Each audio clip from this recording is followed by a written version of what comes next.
right?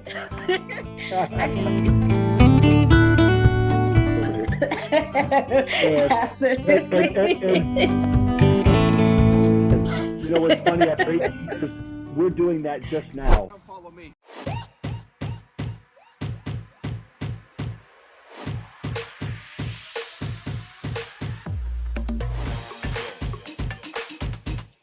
Then this is the channel for you.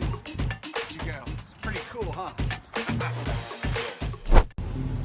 Hey, so today I've got an initial consultation with Kanisha. Kanisha is out on the East Coast and she is going from 3 large homes to a large child care center. Licensed capacity is going to be 164 with the capability of going to 191.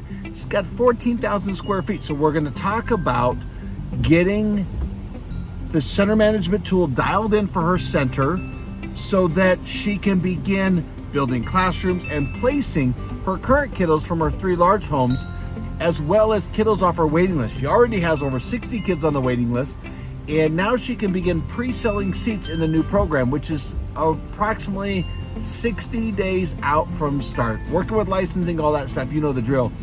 And so this is exciting. We had a great time. Oh my gosh, we had so much great time. So here is Kanisha and I talking about her biggest expansion childcare ever. Here we go. I appreciate you for your time. You bet. I've been looking at quite a few of your YouTube videos. So I kind of wanted to have a conversation with you to kind of get on the right wavelength in terms of what's the best time to acquire certain components of it. So what I am in the process of doing, I have 3 large family home-based child care centers, trial-based, not centers, but Homes. home-based cares, right? Yep. I'm in the process of streamlining them and going to a commercial-based site, a large commercial-based site where I'll be able to provide care for 164 children. So what I'm trying to do is put the foundation, a solid foundation in place. And like I said, your tool seems to be the best fit for what I'm trying to do, but I want to make sure I'm optimizing them accordingly. You have 3 large family homes, and then we're going to move them, consolidate into a commercial space big enough to meet and serve 164 licensed capacity. That's what I heard. Right. So Perfect. the facility can actually do up to 191. I have a wait listing right now of 62 that I'm trying to move very swiftly to do so.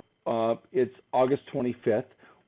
Do you have an anticipated start date for your larger facility?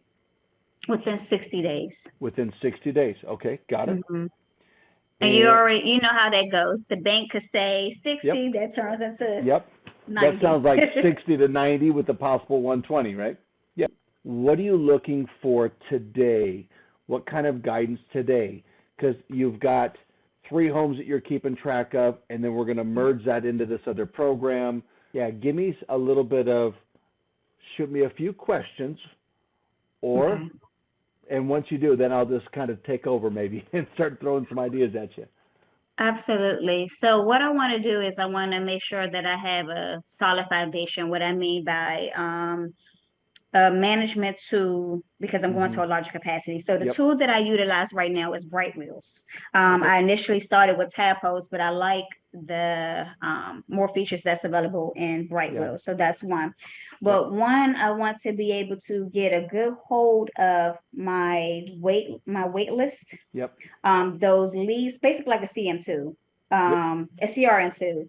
And then also I want to be able to manage the staffing needs. I have a staffing, a hiring strategy, but I want to be able to just have, I feel like I'm all over the place. I'm dealing with this piece. I'm dealing with this tool. Old school. I have 30 of these. So I'm writing, right? And I'm like, okay, what notes? I got you. Okay. I just want a central place to manage it all. And I want it so that I'm spreading myself thin already, right? Yeah. So I wanted something that's easily transferable or easily to train someone that could pick up certain pieces of it. the center management tool, which will be that Google sheet that you've seen me utilize to track classrooms, okay, that would allow you to look at your center with 164 kiddos, and then we design that to break out those different classrooms, whether it's whether you're starting at infants or starting at toddlers, and we create those classrooms.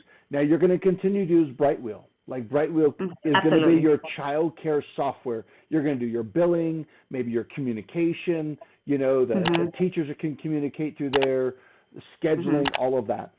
But what Brightwheel doesn't do, what ProCare doesn't do, what these other programs don't do is allow you to look at your classrooms at a click, click, click, click, and see exactly the heartbeat of your program. It just doesn't do that. You can run reports out the wazoo, and you can export them into Excel, but they're not living and breathing, and that's what I feel like all of the childcare software lacks. So by getting that center management tool, we can help you design all of the classrooms, the names, the ratios, the license capacity, all that stuff, and then you could begin, if you're not already, pre-selling seats in those classrooms. Okay. And I can help you where we can put down start dates and the schedules and all of that. Okay. My type of crowdfunding for something like this is accepting a registration and a down payment to lock in a spot. Okay. I've mentioned that if you go take a peek at, if you haven't seen already, one of my videos of how to start a child care center, and it talks about the financial component or sprinting to profitability. And you may have seen this where I talk about when we opened, we would get that registration in the first 5 days, whether they were 2 days a week or 5 days. That's 100% refundable. So you just put that in the savings account, right? You don't spend that. So that, based on your opening and a realistic target date. But that way you've got commitment and you're getting closer to day 60 when you're going to open. Now you're going to track your different seats, and you're going to know if you have a toddler room of 10 kids, you've got 7 that are sold in their schedules. I tried a CRM. I'm not a fan. It was too technical, I had some really good technical staff. With that CMT, the wait list will come with that. So if you have an Excel spreadsheet, we can help you get that merged over into that waiting list so you can move and track them. It's just a little bit easier to use than an Excel spreadsheet. Okay. And then we start converting people from that wait list into your classrooms. Think about it kind of like a simple spreadsheet. You've got a cell that you're going to be like, touring it Tuesday at 9 o'clock. So it's one child. You can see all the activity on one line.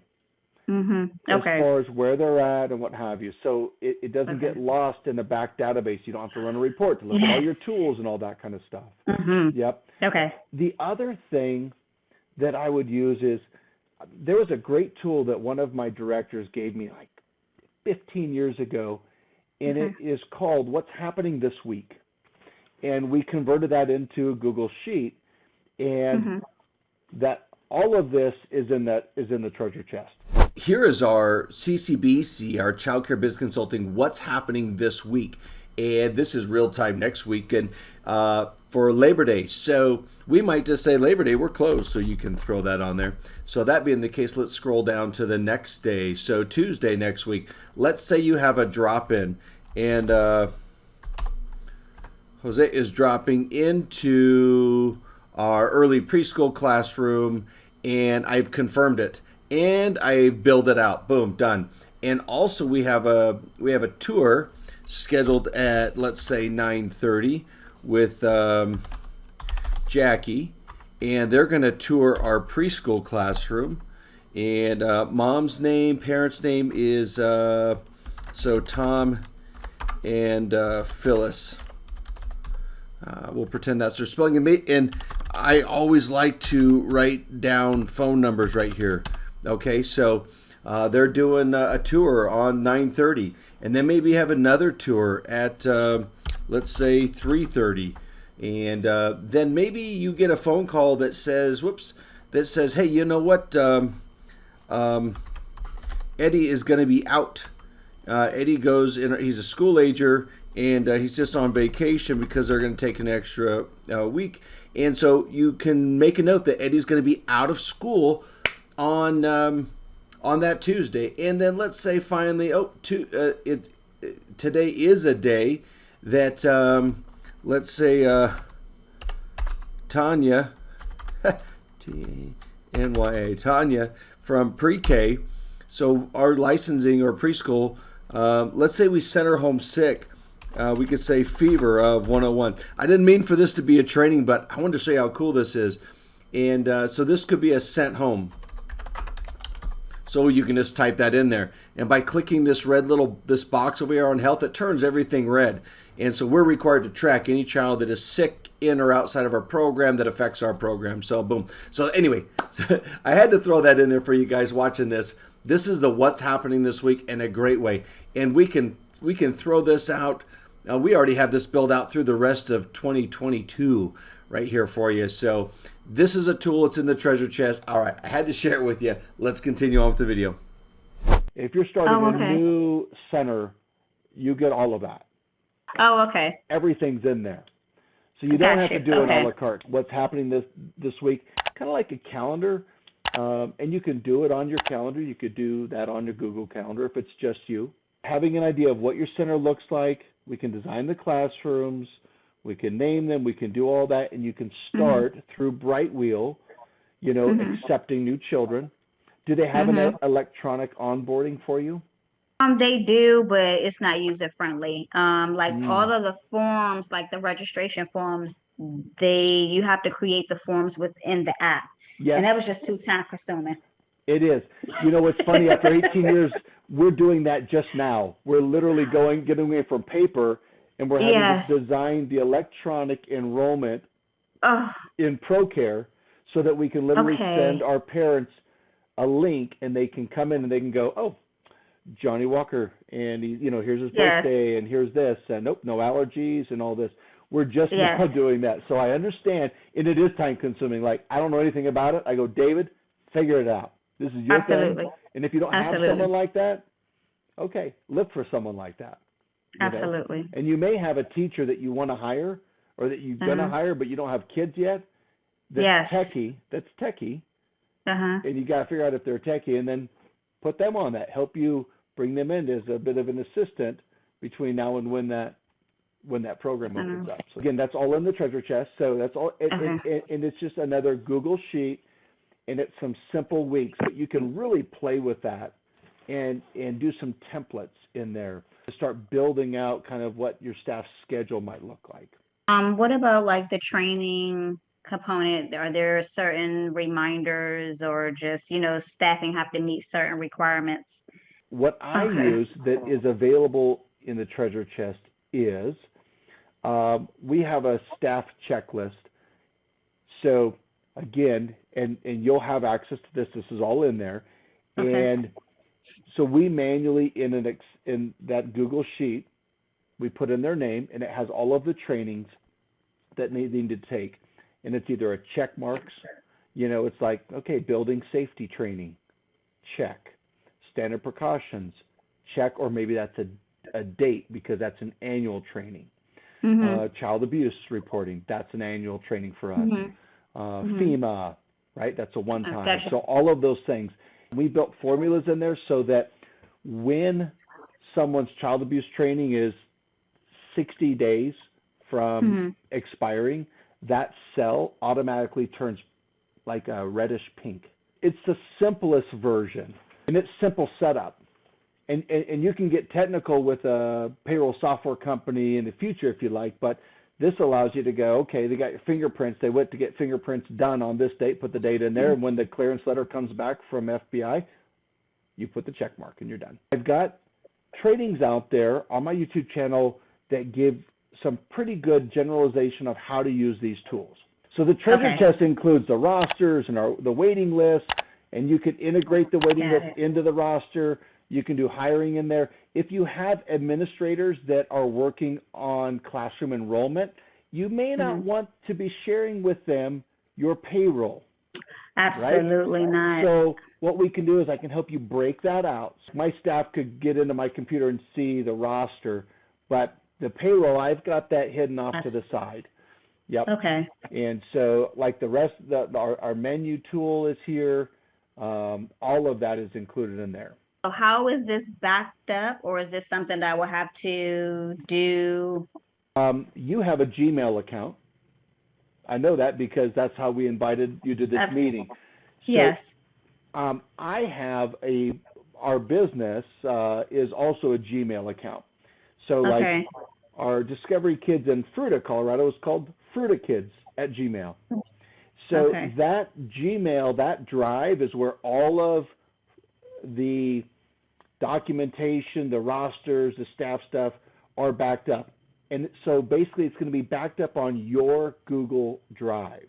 So it's in the cloud, basically. It's in the cloud. It's all of yours. Okay. We can help you get some of those things set up. When you're ready, you're like, hey, I've got this. You can unshare that document with her and I, Okay. and it's all yours.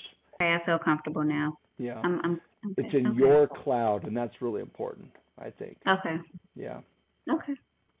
Do you think it's beneficial to go ahead and do that now, or do you think it's best to wait till I'm like 30 days out? Or can I create like a dummy Yeah, record, ongoing record? If I'm to clarify a little bit, like just because to set the classrooms up, they don't exist right now, right? if you have the layout of your classrooms and the square Yes. footage, I may be a great resource to spend a little time and look at that. Okay. Just someone about maybe you have someone there in your local market where you can do that, but Okay. looking at the square footage and then Okay. how many square foot you need for infants, whether it's 45 or 55, whether it's combined Absolutely. sleeping or separate sleeping, and just kind of talk about how to start that out, because then you have the progression. So laying out a center is really important. Okay, I appreciate you. I don't have any additional questions. I didn't want to go and purchase it and acquire it and be like, okay, I'm overwhelmed because it is a wealth of information. And I just wanted to kind of get a roadmap to what would be a starting point. I didn't want to just be in there clicking. I don't have that kind of time, right? I just wanted to focus. I wanted a focus point, and then as time progressed, okay, yeah, now I can utilize this feature or in this. I just wanted to kind of get a focal point. You got it. I'm going to get my treasure chest right now. All right. I can't get it out. Yeah, sounds good. And then you can just book that scheduling right through the website. This consultation is not going to be of any charge because with the treasure chest, I'm always doing a full-on hour consultation because I want to make sure we're getting off to the right start. So we'll just make that free 1-hour consultation on September 8th. Okay. So you don't need to book don't do anything You don't need to through book the it. website? That's complimentary because anybody that jumps in the treasure chest, I want to spend an hour and make sure we're getting off to the right start. So we're good with that. Sounds good. All right. Thank you. Super. I appreciate you. Hey, All right. I enjoy visiting with you. All right. See you Bye-bye. soon. All right. See you soon. Bye-bye.